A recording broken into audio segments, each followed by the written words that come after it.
หลังจากที่มีการถกเถียงกันถึงภาพยนตร์แอนิเมชัน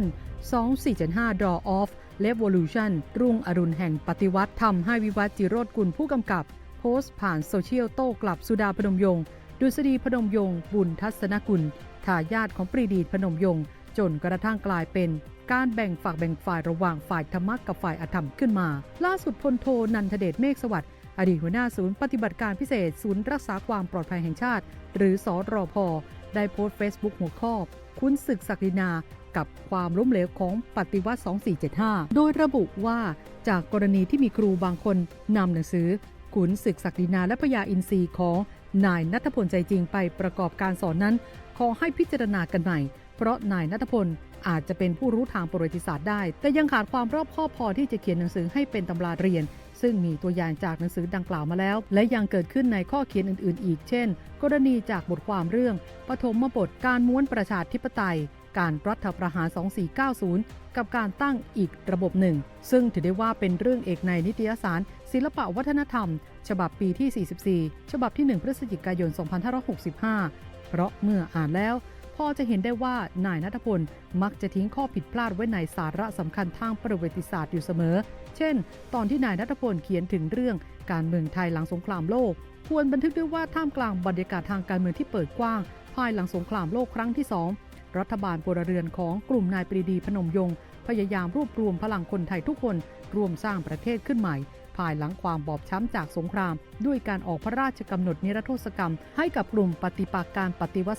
2475ที่เคยเป็นอริต่อกันจากเหตุการณ์ต่างๆเพื่อประสานพลังกอบกู้สังคมไทยเพื่อเดินต่อไปข้างหน้าก็ได้จริงการออกพระราชกำหนดนิรโทษกรรมนั้นเกิดขึ้นก่อนสงครามโลกครั้งที่2จะยุติไม่ใช่เกิดขึ้นภายหลังสงครามโลกครั้งที่2ยุติลงไปแล้วตามที่นายณัฐพลเขียนไว้ญี่ปุ่นยอมจำนนอย่างเป็นทางการเมื่อ2กันยายน2488หลังการทิ้งระเบิดนิวเคลียร์2ลูกที่ฮิโรชิมาและนางาซากิกล่าวคือเกิดขึ้นหลังจากที่อาจารย์ปรีดีและนายควงอภัยวงศ์ร่วมมือกันโหวตคว่ำร่างพระราชกำหนดระเบียบราชการบริหารนครบาลเพชรบูรณ์ที่รัฐบาลจอมพลป.พิบูลสงครามเสนอเข้ามาเป็นผลทำให้จอมพลป.จำเป็นต้องพ้นจากตำแหน่งนายกรัฐมนตรีแบบไม่เต็มใจประกอบกับทางฝ่ายญี่ปุ่นก็แสดงท่าทีเริ่มไม่เอาจอมพลป.แล้วดังนั้นจอมพลป.จึงต้องถอยไปส่วนอาจารย์ปรีดีซึ่งเป็นคนคุมคะแนนเสียงของสภาส่วนใหญ่ควรจะขึ้นมาเป็นนายกรัฐมนตรีแต่ก็ไม่ยอมเป็นอาจเป็นเพราะความเกรงใจหรือเกรงกลัวต่อจอมพลป.หรือเพราะการเป็นนายกรัฐมนตรีในช่วงสงครามโลกนั้นไม่ใช่เรื่องหมูจึงไปตามนายควงมาเป็นนายกแทนเพราะนายควงเป็นคนประเภทขวานผ่าซากอยู่แล้วในกรณีนี้นายควงได้ระบุว่านายปรีดีไม่กล้าเป็นนายกเพราะกลัวจอมพลป.อย่างไรก็ตามนายควงก็ใช่ว่าจะไม่กลัวจอมพลป.จึงไปพบกับจอมพลป.ที่ลพบุรีพูดคุยกันสรุปได้ว่าจอมพลป.บอกว่าอยากทำอะไรก็ทำเลยนายควงจึงกลับมาล้มวัฒนธรรมการเป็นผู้นำของจอมพลป.ลงเกือบทั้งหมดแบบสะใจประชาชนคือวันที่ 24 สิงหาคม 2487 ปลดจอมพลป.ออกจากตำแหน่งผู้บัญชาการทหารสูงสุดทำให้จอมพลป.ขาลอยอยู่ 3-4 ปีวันที่ 12 กันยายน 2487 ยกเลิกระเบียบคำแทนชื่อคำรับและคำปฏิเสธ 18 กันยายน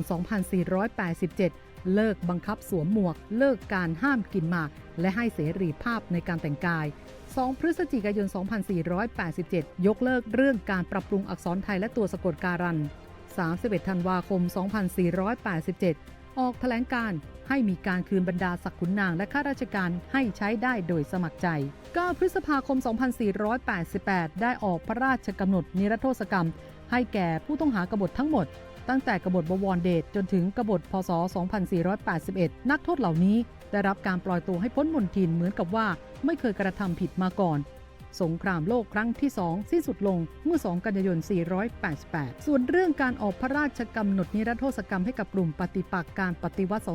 2475 โดยนายณัฐพลอ้างว่าเพื่อพยายามรวบรวมพลังคนไทยทุกคนมาร่วมสร้างประเทศใหม่ด้วยการออกพระราชกำหนดนิรโทษกรรมนักโทษการเมืองนั้นแบ่งได้เป็น 2 ประเด็นคือ